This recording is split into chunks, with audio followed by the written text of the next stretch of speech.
Ce n'est pas à Dieu de prendre soin de ses serviteurs.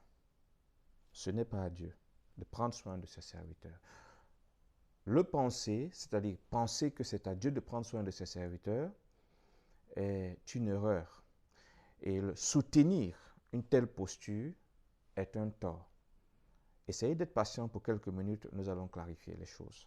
Je voudrais, d'entrée de jeu, rappeler ou attirer l'attention des uns et des autres sur le fait que les ministres de Dieu sont des dons que Dieu a faits.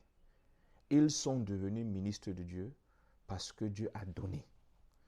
Ce sont des dons que Dieu a fait à l'Église, d'une part. Ensuite, Dieu a confié l'Église, les brebis, à ses ministres de Dieu, pasteurs, prophètes, ainsi de suite.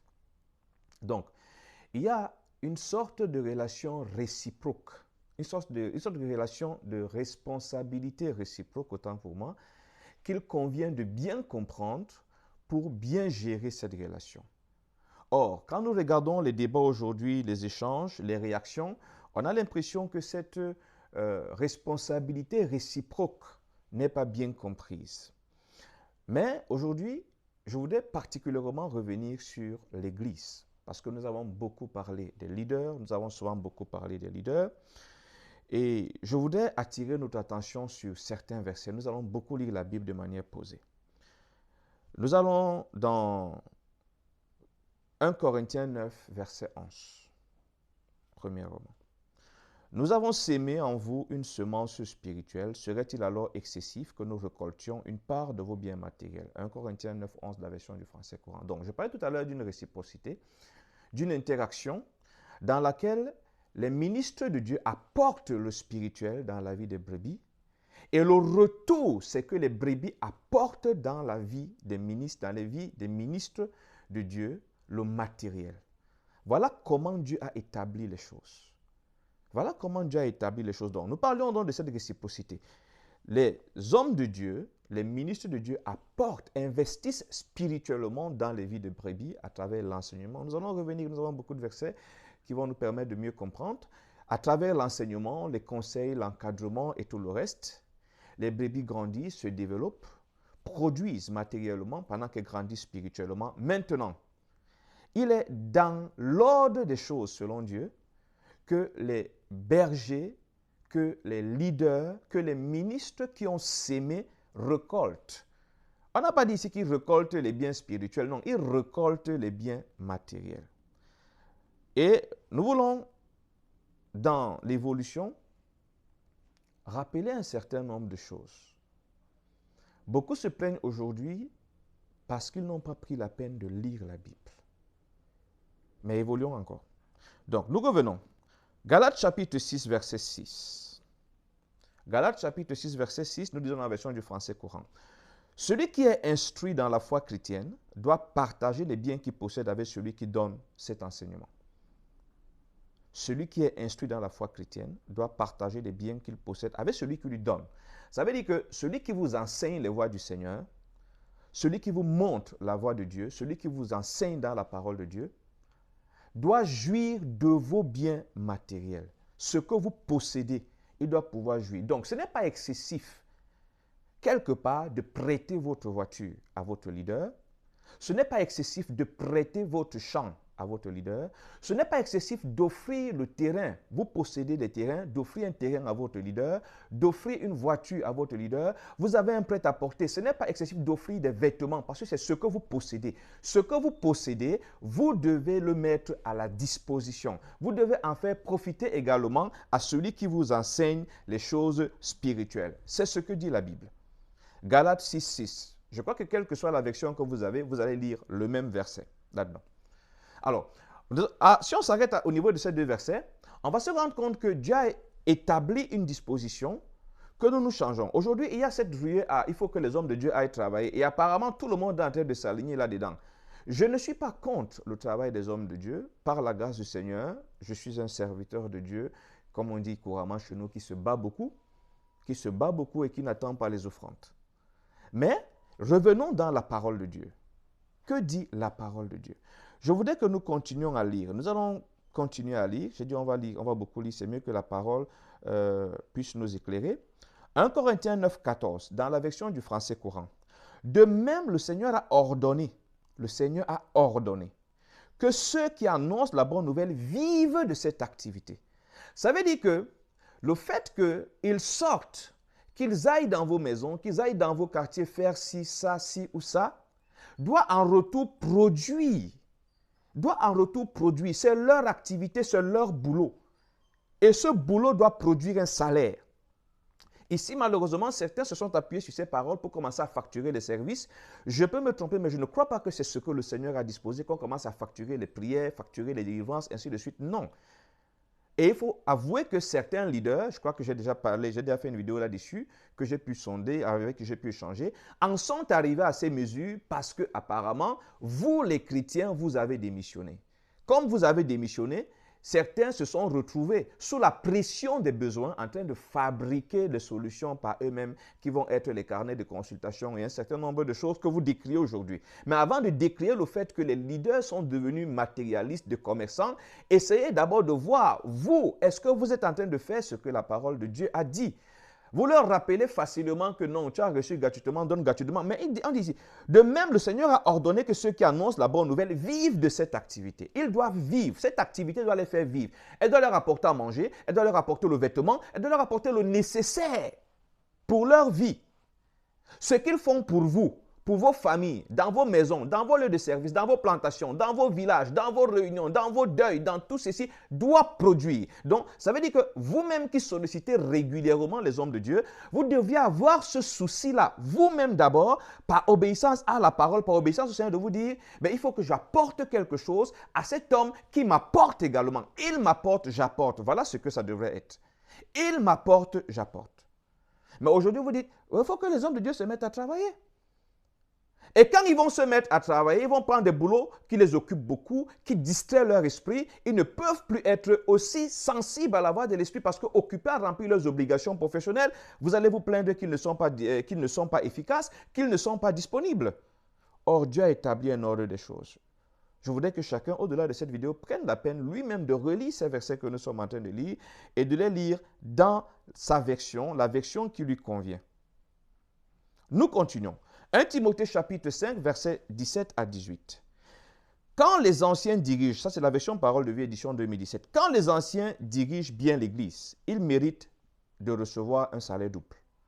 Ils méritent. Ils méritent. Ils méritent surtout quand ils travaillent durement au service de la parole et pour enseigner. Au service de la parole et pour enseigner. En effet, les livres saints disent, quand le bœuf travaille pendant la récolte, ne l'empêche pas de manger les épis, donc de profiter de ce qui en ressort. Il y a même eu des problèmes dans certaines assemblées où les chrétiens venaient compter les offrandes, discuter sur la gestion des offrandes avec les dirigeants. Bon, ça n'est pas le débat aujourd'hui. Nous revenons sur ce que le Seigneur a établi et qu'il convient que nous tous, il y a la part des dirigeants. Le dirigeant ne devrait pas, à la lumière de la parole, facturer ce qu'il a à faire. Le chrétien, le dirigé devrait apporter des biens matériels. Il devrait apporter ce qu'il possède. C'est comme un travail, c'est comme une société par action. L'apport du leader spirituel, c'est l'onction qu'il a, les connaissances qu'il a, la grâce de Dieu dans sa vie. Et l'apport de la brebis, c'est ce qu'il a sur le plan matériel. Les deux apportent et construisent maintenant cette église forte et puissante. Vous vous plaignez que votre communauté est misérable, que les bâtiments sont désuets, les équipements ne sont pas assez efficaces, que les gens, ça empeste, ça pue la pauvreté. Oui, mais ça veut dire que tout le monde n'est pas en train de faire son travail. Est-ce que vous avez envisagé? Parce que pour qu'il y ait équilibre, il faut que chacun soit en train de faire ce que le Seigneur a demandé qu'il fasse. Est-ce que vous êtes en train de faire? Est-ce que tout le monde est en train de faire son travail? Voilà la question qui devait préoccuper. Et malheureusement, ce n'est pas la question qui préoccupe. Nous continuons. Je voudrais que nous lisions dans Philippiens chapitre 4, versets 10 à 18, la version du français courant. Ça sera une longue lecture, mais elle vaut la peine. Voilà. Philippiens chapitre 4. J'ai éprouvé une grande joie dans ma vie avec le Seigneur. Vous avez enfin pu manifester de nouveau votre intérêt pour moi. Cet intérêt, vous l'aviez certes, mais vous n'aviez pas l'occasion de me le montrer. J'ai pris loin pour que nous partions. Nous voyons d'où Paul est en train de partir. Et je ne parle pas ainsi parce que je suis dans le besoin. Donc, je ne parle pas parce que je veux que vous me fassiez des dons. Donc, je ne fais pas cette vidéo, moi, Charlie Bitek, parce que je veux que vous commenciez à faire les dons. Je m'aligne sur ce que Paul est en train de dire.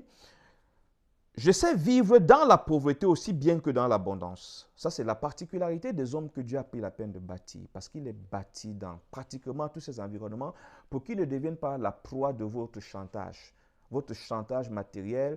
S'il ne fait pas ce qu'il veut, vous ne payez plus son loyer, vous ne faites pas ceci. Combien de dirigeants aujourd'hui sont compromis, ont cédé à ça? Nous continuons. Donc, je sais vivre dans la pauvreté bien que dans l'abondance. J'ai appris à être satisfait partout et en toutes circonstances, que j'ai de quoi me nourrir ou que j'ai faim, que je sois dans l'abondance ou dans le besoin. Verset 13. Je peux faire face à toutes les difficultés grâce au Christ qui m'en donne la force. 14. Cependant, vous avez bien fait de prendre part à mes détresses. Vous avez bien fait. Vous le savez bien vous-même, Philippiens, quand j'ai quitté la Macédoine, à l'époque où commençait la diffusion de la bonne nouvelle, vous avez été la seule église à m'aider. Vous seul avez participé à mes profits et pertes. Déjà, quand j'étais à Thessalonique, vous m'avez envoyé plus d'une fois ce dont j'avais besoin. Ce dont j'avais besoin. Vous me l'avez envoyé. Je ne sais pas si Paul avait demandé. Les chrétiens d'aujourd'hui qui veulent que le leader demande. Vous entrez dans la maison du leader, vous voyez très bien. Quand vous demandez de l'eau à boire, on vous donne de l'eau dans un gobelet qui est bizarre. Vous vous asseyez dans un fauteuil qui est pouilleux. Vous regardez la télé à travers un écran qui a 1000 couleurs. Vous voyez très bien les choses qui ne sont pas normales, qui ne sont pas agréables, que vous-même vous n'accepteriez pas chez vous. Lorsque vous entrez dans le bureau du pasteur pour recevoir les conseils, vous-même vous voyez très bien qu'il n'y a même pas la chaise où vous asseoir, que la chaleur est en train de vous détruire, même le simple ventilateur, il n'a pas par exemple, ou alors il n'a plus. On n'a pas payé la facture et voilà, c'est pour ça qu'il n'y a pas de clim, il n'y a pas de ventilateur. Vous-même, vous voyez. Je ne sais pas si Paul avait demandé. Je ne sais pas trop. Mais revenons quand même sur le fait, c'est que ce dont il avait besoin, les frères avaient pourvu. Voilà. Donc, il continue. Vous m'avez envoyé plus d'une fois ce dont j'avais besoin. Ce n'est pas que je cherche à recevoir les dons, mais je désire qu'un bénéfice soit ajouté à votre compte. Je certifie donc que j'ai reçu tout ce que vous m'avez envoyé. C'est plus que suffisant. Maintenant qu'Épaphrodite m'a apporté vos dons, je dispose de tout le nécessaire. Je voudrais ici profiter de cette parole pour dire, en réalité, vous avez quelque part, je dis quelque part parce que je peux me tromper, mais quand je reste dans la logique de la parole, vous avez quelque part le pouvoir de décider du statut de votre dirigeant. Quelque part. Vous pouvez avoir, votre dirigeant sera vu dehors comme un dirigeant pauvre. Si vous, l'Église, la communauté qu'il dirige, vous ne faites rien. Voici le cas de Paul qui pouvait être un dirigeant mendiant nécessiteux, manquant du nécessaire. Ce statut a disparu parce que les chrétiens ont fait ce qu'il faut. Maintenant, il dit, dans la version du second, il dit que je suis dans... Il reprend même ça ici. Voilà, revenons. C'est plus que maintenant qu'il peut avoir vos dons. Je dispose de tout le nécessaire. Dans la version du second, on dit je suis dans l'abondance. C'est vrai. Il y a certains dirigeants que vous voyez, ils sont bien, tout ça, véhiculés, bien vêtus, parce que quand vous partez regarder, parce que l'Église, la communauté qui dirige a pris ses responsabilités. Parce qu'il y a tel qui a dit, moi je m'occupe de l'entretien du véhicule, moi je m'occupe de ceci, moi je m'occupe d'offrir un véhicule, moi je m'occupe... Il y a même des histoires qui m'impressionnent un peu. J'ai suivi l'histoire d'une communauté qui a voulu offrir un véhicule à son dirigeant. Et pendant que j'échange avec le dirigeant, je demande au dirigeant, ok, qu'est-ce que les frères ont prévu par rapport à l'entretien du véhicule? Tu as quand même un certain âge. Le véhicule que tu es en train, qui veut le prendre là, c'est un véhicule qui va nécessiter d'être lavé. Le minimum ici chez nous, ça va te coûter, si ça ne t'a pas coûté grand-chose, c'est peut-être au moins 2500 francs la semaine. Donc il faudra la laverie.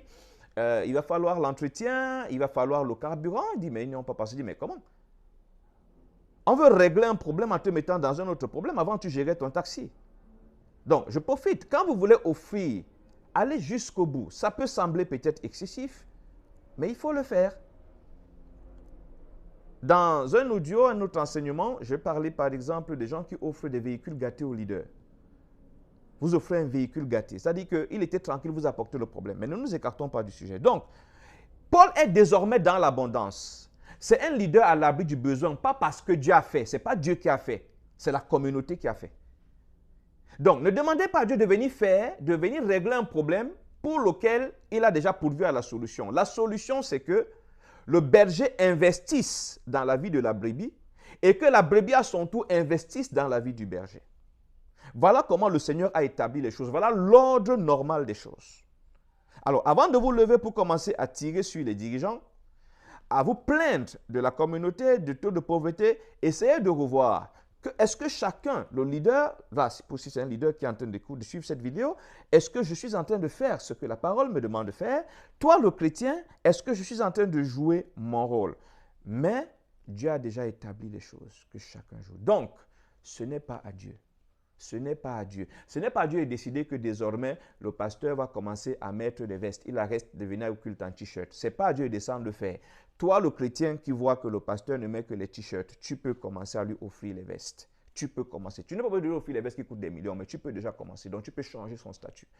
Dorénavant, on va voir ce dirigeant, par exemple, qui, chaque fois qu'il fallait lire, il avait du mal à lire parce qu'il a mal aux yeux. Subitement, il lit désormais aisément parce que quelqu'un a décidé que ça doit changer. Vous avez un pouvoir de décision. Quitte à ce que c'est l'homme de Dieu qui, connaissant son alliance avec Dieu, va vous dire, pour l'instant, par exemple, vraiment, je ne veux pas de maison. Cette maison que tu veux m'offrir, merci, je l'accepte, je vais l'offrir à un ancien, je vais l'offrir à un frère. Mais vous avez le devoir d'apporter. Que le Seigneur nous bénisse. Shalom.